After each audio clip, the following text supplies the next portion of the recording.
Hi listeners, this is Lori from Her Half of History. It's March, and in the US that means Women's History Month. I'm celebrating with free to everyone bonus episodes every Monday, all month long. I'm also celebrating with a prize drawing where a listener like you will win some free Her Half of History merch. There are 4 ways to get yourself in the drawing. You can 1. Sign up as a supporter on Patreon, any level. 2. If you're already a Patreon supporter, bump up your current support level.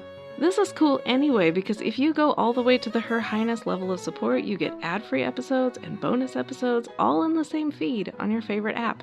3. Make a one-time donation. Links to do any of those first 3 options are available on the website, herhalfofhistory.com, and also in the show notes of this episode. The 4th way to get in the drawing is give me a rating or review in your favorite podcast app. This last option doesn't send me any way to contact you, so to get in the drawing, you'll also have to email me a screenshot of it at herhalfofhistory@gmail.com. No matter which option you choose, you'll have my undying gratitude for your support. It really does make a difference as I tell the stories of women in history.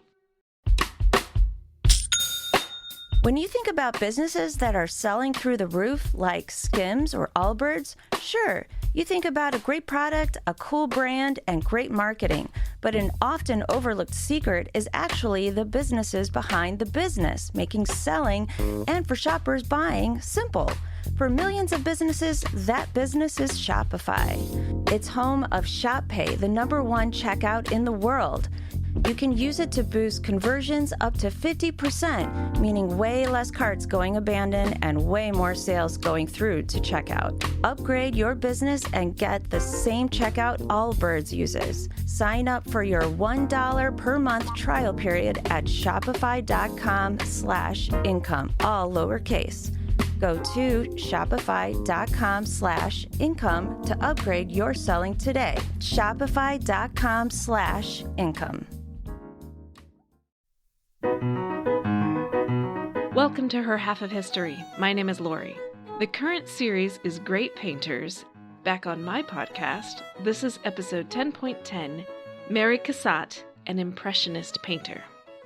My research on Mary left me with more questions than answers. She is a bundle of seeming contradictions. She's championed as one of America's greatest painters, and yet she spent most of her life avoiding America. Her work glorified gentle motherhood, and yet she herself showed not the slightest interest in becoming a mother. She insisted on her femininity, but was furious when her work was judged on its femininity. She lived a lifestyle that appeared rich, but maybe wasn't so very rich. Overall, you just get the sense that Mary Cassatt could be many different things depending on what light you choose to view her in, which I suppose is entirely appropriate for an Impressionist painter. This, then, is maybe not her definitive story, but some impressions of Mary Cassatt. Mary was born on May 22, 1844, in Pittsburgh, Pennsylvania. She can't have remembered Pittsburgh much because by age 7 her family had moved to Europe. Why? Because her father was restless and his modest income stretched farther there. This is not the first time in this podcast we've encountered a move like this, and I gotta say it, I clearly live in the wrong century. Oh, for the days when middle-class people could live in hotels in the great cities of Europe because it was cheaper than staying at home, and no one cared what kind of visa you had. Of course, I recognize that this wasn't true for everyone. But by and large, the people who did this did not recognize that. They thought they were normal. Anyway, the Cassatts tripped their way through France and Germany. Mary became fluent in both languages, and then when she was 11, it was back to the U.S., this time to Philadelphia. In 1861, Mary entered the Pennsylvania Academy of Fine Arts. The academy had girls from the nice families of America, which is to say that these girls had no intention of going pro. They were simply becoming accomplished before reaching the age of marriageability. That is undoubtedly what Robert Cassatt intended for his daughter as well. Later in life, Mary claimed that when she told him her plans to be a professional artist, he said he would rather see her dead. But if you look at the evidence, that's not what his actions say. He allowed her to graduate and then paid for her to go to Paris and study with the masters there. By 1868, she had a painting accepted by the French Salon. It's The Mandolin Player, and it's beautiful, but not in the style Cassatt would later become famous for. It's not an Impressionist painting. The next few years saw Mary flitting through France, Italy, Spain, Holland, Belgium, Basically living my dream, except with a lot more art. Oh, and there was a brief and grudging trip to the US when the Franco-Prussian War made it clear Europe was maybe not so stable. She visited Chicago then, just in time to have the Great Fire destroy some of her paintings, so that part's maybe not my dream after all. But you can start to see why some starving artists thought she was rich. By 1873, Mary was almost 30. There was not and never had been any man worth mentioning in her life, other than her father and brothers, I mean. But now she was back in Paris, and she walked by an art shop, and she saw, not a man, but a piece of art. It was La Répétition de Ballet by Edgar Degas, and Mary convinced the friend she had with her to buy it on the spot. This, by the way, would become a trend. Despite her lifestyle, Mary was not especially well off. She was partially dependent on her father, and he was very heavily dependent on debt. You can fairly argue that the ability to convince creditors to let you live on debt is a form of wealth, but the point remains that Mary often didn't have the money to buy the art she liked herself. She had just enough money to have friends with money, and she was very successful in convincing them to spend it on the art she wanted. It's a talent. By the following year, in 1874, Degas was aware of Mary as well. He saw her painting Ida in the French Salon and said, "There is someone who feels like I do." Now, if this were a Disney movie, a Jane Austen novel, or daytime television, this electrifying vicarious introduction would be the beginning of a lifelong romance, or at least a brief torrid love affair. But this was real life, and Victorian real life at that. They certainly never married. There is no evidence of any romantic involvement between them. It is true that neither kept the letters they sent each other, and some historians have assumed that this meant, there was something to hide, but I doubt it. From all the surviving evidence, Mary was passionately devoted to art, and only to art. What she wanted from Degas was professional equality and respect. In Victorian times, a woman did not get that by sleeping around. And perhaps not much has changed. Nevertheless, Degas was the man in Mary's life. The same year that he first saw her work, he and Monet and Renoir and Pissarro and several others staged their revolt from what they saw as the oppressive conservatism of the French Salon. They staged their own exhibition and vowed never to submit anything to the Salon again. They called themselves the Anonymous and Independent Cooperative Society of Painters, Sculptors, and Engravers, which is certainly a mouthful, and it proves that while they were visually brilliant, verbally, they needed some work. To their horror, their branding problem was solved not by a PR or a marketing firm, but by a critic.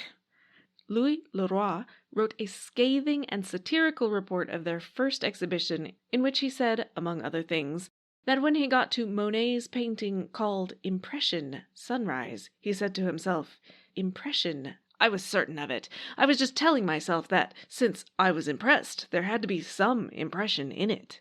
And what freedom! What ease of workmanship! A preliminary drawing for a wallpaper pattern is more finished than this seascape." So, Impressionists they became, and they were never able to live down the name. It just goes to show that, as has been said before, the only way to achieve immortality as a critic is to say the wrong thing about the right people. But Mary was not yet part of the right people. In 1875, the Salon rejected her painting The Young Bride because it was too bright. She should tone it down. In 1876, she toned it down and they accepted it, but she never forgave them. In 1877, she met Degas in person, and he invited her to join the group that he was still trying to call the Independents. Mary said yes and never looked back. She later said of that meeting, "I had already recognized who were my true masters. I admired Manet, Courbet, and Degas. I hated conventional art. I began to live." In 1879, Mary contributed In the Loge to the 4th Impressionist exhibition. It made her name as one of them. It is also an interesting commentary, though commentary of what is for you to decide. The picture shows a well-dressed young lady in a box at a theater. She is looking through her opera glasses, and you could assume that she's looking at the stage because that's why people come to the theater, right? Except her glasses aren't tilted down to the stage. No, they go straight across, as if what really has her interest is someone sitting in the boxes opposite from her. Meanwhile, one of the figures in the background is a man with his opera glasses clearly trained on her. In other words, No one's really here for the play. Meanwhile, she and Degas were working in each other's studios. She sometimes modeled for him. He did the background on one of hers. Each promoted the other's work and offered critiques. Neither of them was famous for tact or gentleness, so it wasn't always super kind, but it was always productive. It was not a student-teacher relationship, as has sometimes been reported. It was a true working partnership. This episode is brought to you by Redfin. You're listening to a podcast, which means you're probably multitasking. Maybe even scrolling home listings on Redfin, saving homes without expecting to get them. But Redfin isn't just built for endless browsing. It's built to help you find and own a home. With agents who close twice as many deals, when you find the one, you've got a real shot at getting it. Get started at redfin.com. Own the dream.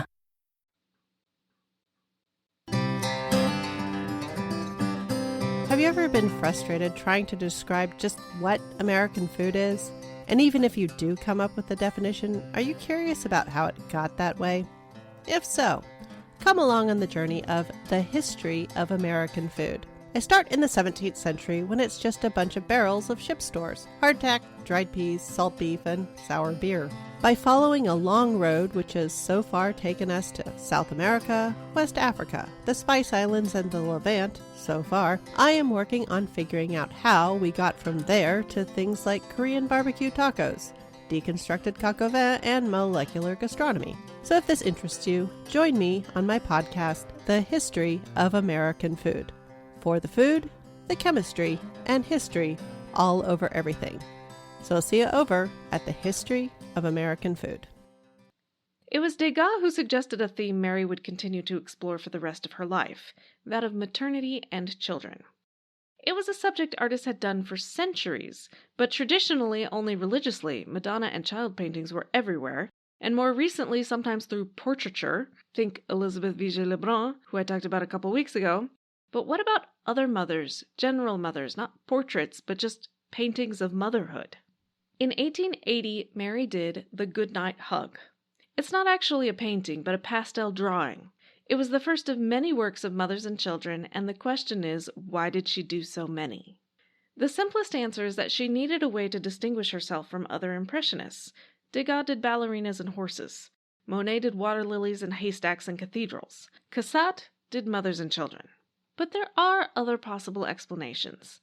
One interesting one is that painting small children was Mary's only respectable access to doing a nude painting, which for so long was a required component of the serious art world, and yet women were generally excluded from the classes on it. Many of her babies are nude, which was not unusual in a world without disposable diapers. Everyone understood that, so no problem. Another theory is that she did it to subvert criticism. She herself was not a shining example of Victorian womanhood. She was pursuing a career, not a family. But by making her career focus on the glory of woman's role in the family, who could really complain? Well, I'll tell you who can complain. It's the more modern feminists. They have criticized Mary for feeding into the feminine stereotypes at a time when large numbers of real mothers were abandoning their children to state-run orphanages because they could not feed them. At a time when sexual assault was common and mostly unpunished. At a time when women faced political, educational, financial, and professional discrimination at pretty much every level. Think Les Miserables here, and the plight of Fantine, the unwed mother in poverty. That book had been written by this point, but the problems it pointed out were, and are, a long way from solved. What right had Mary, this feminist argument goes, to portray contented motherhood so smugly? To paint, as a reviewer in 1893 said, only women with quiet souls. And then there's the backlash to that argument, saying that Mary's work was actually radically feminist, showing as it did the actual work involved in caring for a child and valuing that work, for crying out loud. Is it not the epitome of sexism to say that the work these middle-class women genuinely did do was not worthy of depiction? As I say, plenty of contradictory impressions of Mary are here, and when seen in different lights, all of them may be true. The theory that Mary herself most disliked was that only a woman could have painted these mothers and children. And I have to say, I agree with her on that point. If we are going to insist that women can paint as well as men, then we must also allow that men can paint as well as women. If men had never been mothers, well, neither had Mary. What they had been, and she was too, was a child with a mother. So yes, they could have explored this subject in paint. They just generally hadn't bothered. Speaking of men and their paintings, things were becoming difficult with Degas. Their friendship floundered over politics. Also his misogyny. He made a comment that no woman could understand style. Mary painted girl arranging her hair to prove him wrong, and he was so impressed that he displayed it prominently in his own home. But still, the comment rankled. I myself am fully aware that I do not understand style, and especially I do not understand how this painting, as opposed to all the others, proves that Mary did. So if you know, get in touch. I really haven't got a clue. Mary, like many artists of the period, was deeply impressed by the flood of Japanese art that the West had only recently learned about. They were now looking at the startling effects of works like The Great Wave, which I talked about last week. All the Impressionists were affected. In Mary's work, you can see it in some of her prints, which, like Japanese ukiyo-e, feature large areas of flat color contrasted with decorative patterns on clothes, plus vibrant colors, simplified figures, and asymmetric compositions. Those features are most obviously present in her 1894 painting The Boating Party, which shows the back of a man rowing while a woman and child sit on the far end of the boat. It is at once very Mary Cassatt in subject matter and also a distinctly Japanese angle and orientation to choose. After the mid-1880s, Mary did less with Degas, but her reputation had grown elsewhere. In the 1890s, she was commissioned to paint large murals for the Women's Building at the Chicago World's Fair, the very same fair and building that exhibited the young Uemura Shoin who I talked about last week. Mary accepted her World's Fair commission with reluctance and much backsliding. Disputes over pay and whether America truly appreciated women artists and other issues came and went. Her murals showed women pursuing knowledge, art, and fame, and they were a critical failure, by and large. Some people liked them, but in most reviews, everything from her choice of color palette to the height at which they were hung to the very subject matter was criticized. Even a male friend of Mary's asked her, "Then this is woman apart from her relations to man?" As if he couldn't quite grasp that concept.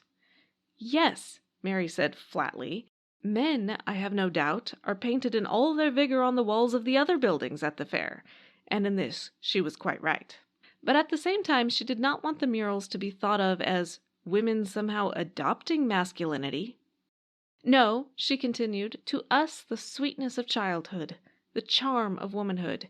If I have not conveyed some sense of that charm, in one word, if I have not been absolutely feminine, then I have failed." Sweetness and charm are not really words that some of the more brash feminists wanted to embrace, hence the criticism from the other side of the women's rights movement. Sometimes you just can't win. By the early 20th century, Mary had purchased a French chateau called Beaufresne, where she grew over 1,000 roses. Sounds pretty rich, doesn't it? And yet, at least one of my sources assures me that a chateau just meant a substantial country house, not really a castle. Still sounds rich to me, but I'm assured that she was not. She was still painting, still drawing, but also doing a great deal of advising of collectors. It is because of her efforts that there are so many French Impressionists in the collection of the New York Metropolitan Museum of Art. In 1904, France granted her the Legion of Honor, which was pretty much proof that Impressionism was no longer fringe radicalism. But amid all these victories, a long life began to take its toll. She lost family members and was diagnosed with diabetes. She was treated with radium, which was not yet understood to be poisonous. Despite cataract surgery, she began to go blind. In 1917, Degas died, and despite their regular arguments and his own quite terrible health conditions, Mary wrote, "Degas died at midnight, not knowing his state. His death is a great deliverance, but I am sad. He was my oldest friend here, and the last great artist of the 19th century. I see no one here to replace him." In that last statement, Mary was quite wrong, for Picasso had already come to Paris, and had already painted some of his most famous work. But it is perhaps unsurprising that Mary, now in her 70s, failed to appreciate the next great revolution in art, just as the French Salon had failed to recognize hers. The Impressionists had succeeded so well, They had become the establishment. Mary died at her home in 1926. Today, her work can be seen on the walls of museums all over the world. My major source for today was Nancy Hale's biography, Mary Cassatt. You can see all the other sources, plus a transcript and an incredible number of mothers and babies, plus a few other things, on my website at herhalfofhistory.com. While there, you can add a comment that tells me whether you think Mary was a rabid feminist or a panderer to all things oppressively Victorian. Should she even count as American, or is she more French? You can also share your wisdom on that on Twitter at her_half, where I am most active, or on Facebook or Instagram at herhalfofhistory, where I am somewhat less active but still breathing most of the time. Next week, we emerge from one art revolution to another. Not Picasso, obviously, wrong gender, but the inventor of the abstract, who is not a man, but a woman from Sweden, Hilma af Klint. Thanks!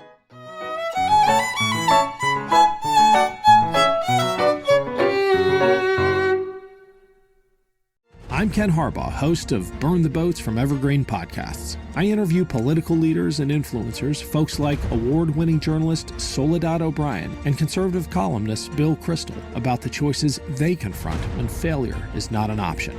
I won't agree with everyone I talk to, but I respect anyone who believes in something enough to risk everything for it. Because history belongs to those willing to burn the boats. Episodes are out every other week wherever you get your podcasts.